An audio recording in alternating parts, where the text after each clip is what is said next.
Lovelies, Brains here. So I've been posting a lot of narrations lately, but I haven't done a vlog since my zombie tag vlog, if I'm not mistaken. So what I thought about doing, which I hope this doesn't bore you, I hope this will not bore you guys to tears, but I thought I would reboot some of my paranormal experiences since I was like a major newbie. Not that I'm like an expert YouTuber, but I feel I could tell the story with a little bit better flow. So I'm just going to start with my first ever paranormal experience, which was a childhood paranormal experience. I was probably, I want to say, probably between 3 and 5. I really don't remember for sure. I know my parents split up when I was 8, so I was definitely younger than that because they were still together. And this is about when my dad got what I considered to be possessed. I remember waking up in the middle of the night and my mom had me wrapped up in the comforter, and we were sitting in the corner of my parents' bedroom.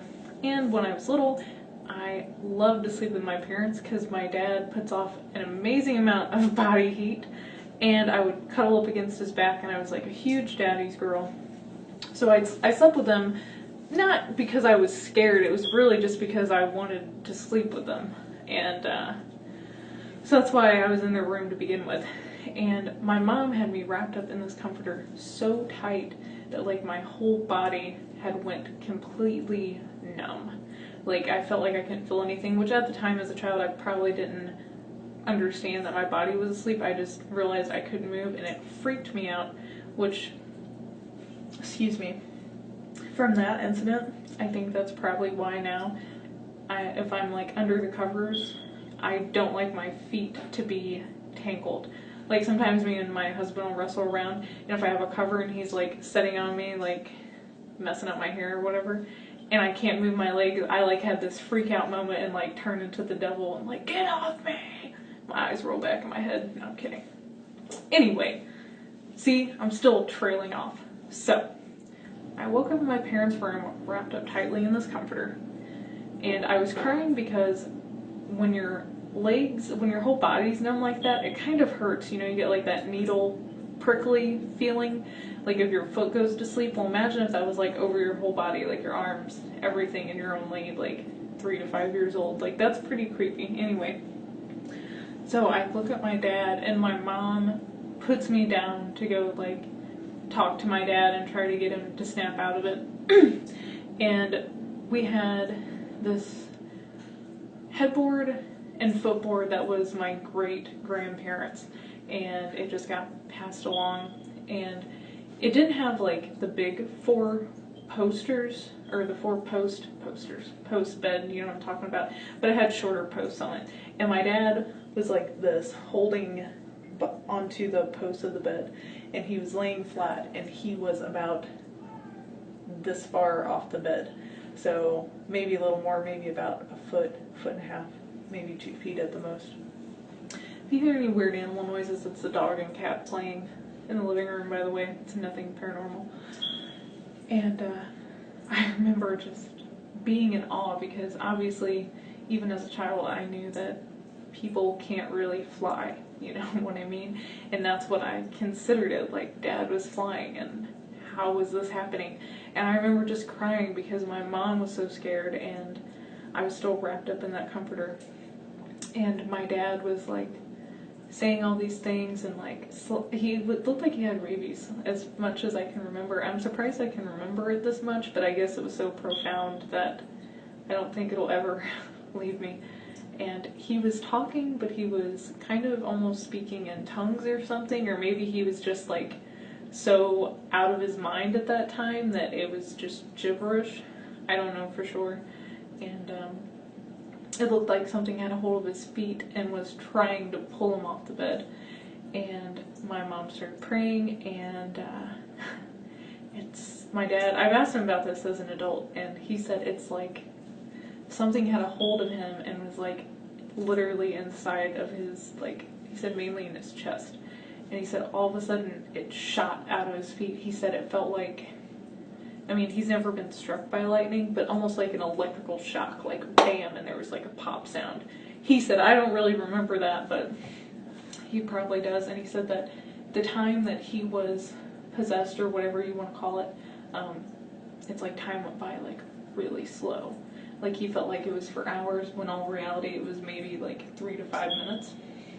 Now, backstory on this as to why my dad became possessed, or why I feel he became possessed, is that my mother has always been into the paranormal. She also used to kind of dabble in witchcraft. I say dabble because she never seriously did it. She still believed in God, but she liked to do certain things like, I've grown up with this, and I don't know if anyone else does it. If you know anyone who does this, let me know. We call it reading the ring. And it's where you take an old heirloom ring, or I guess you could use a necklace or charm. We just always used a ring, and you put it in a glass of water, and you focus really hard on what you want, and it tells you the future.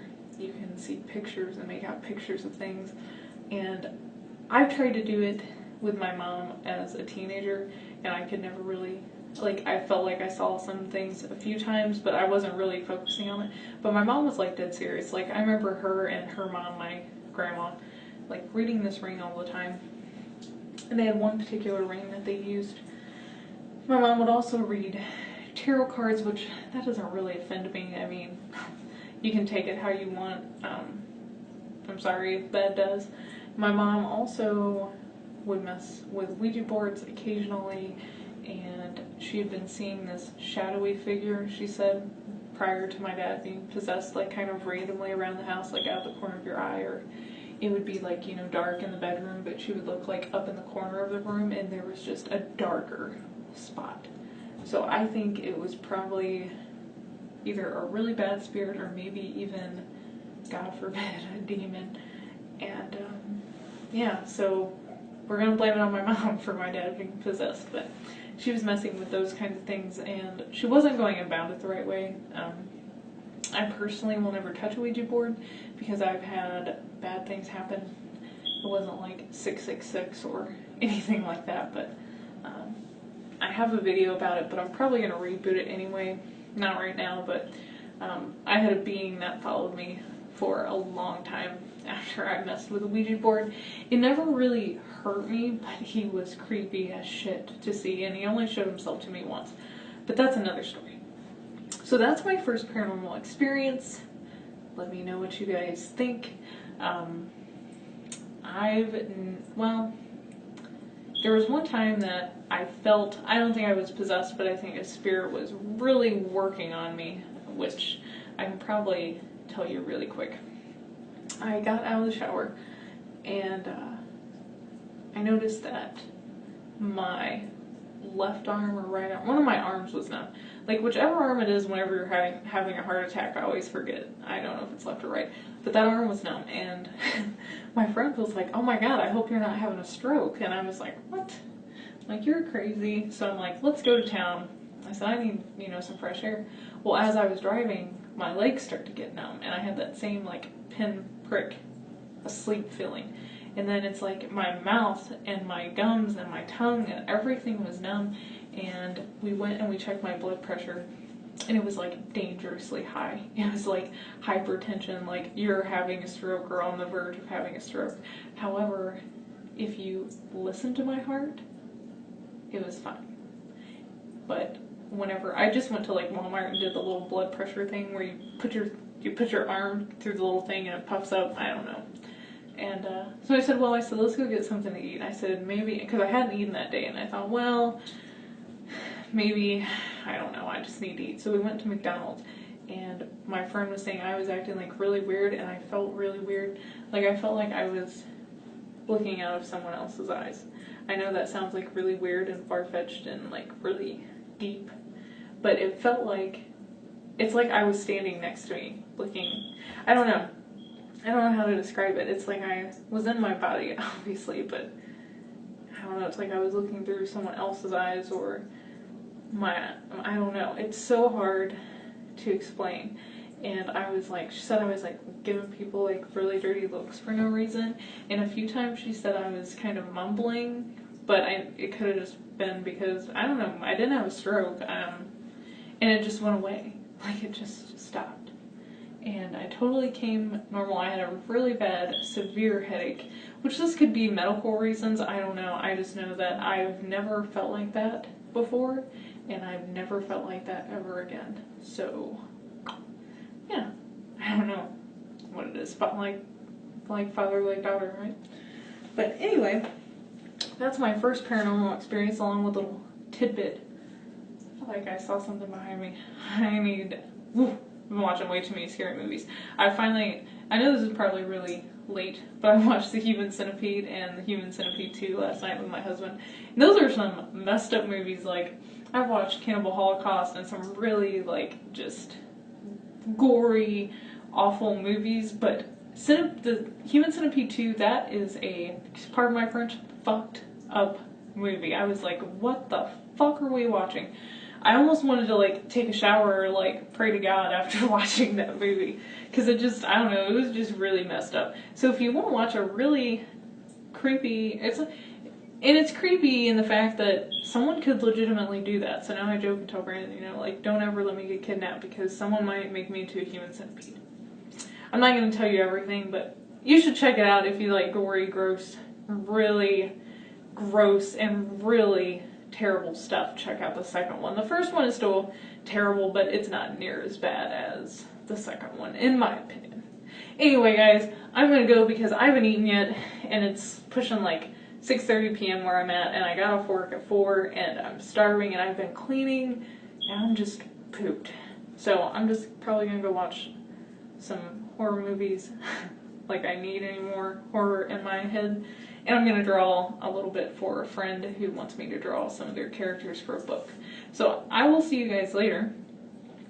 Go check out my Facebook page if you haven't. Or if you want to send me a message, whether it's about paranormal narrations or if you just have a general question, you can message me on YouTube. Or the easier and faster way to get a response is my Facebook page.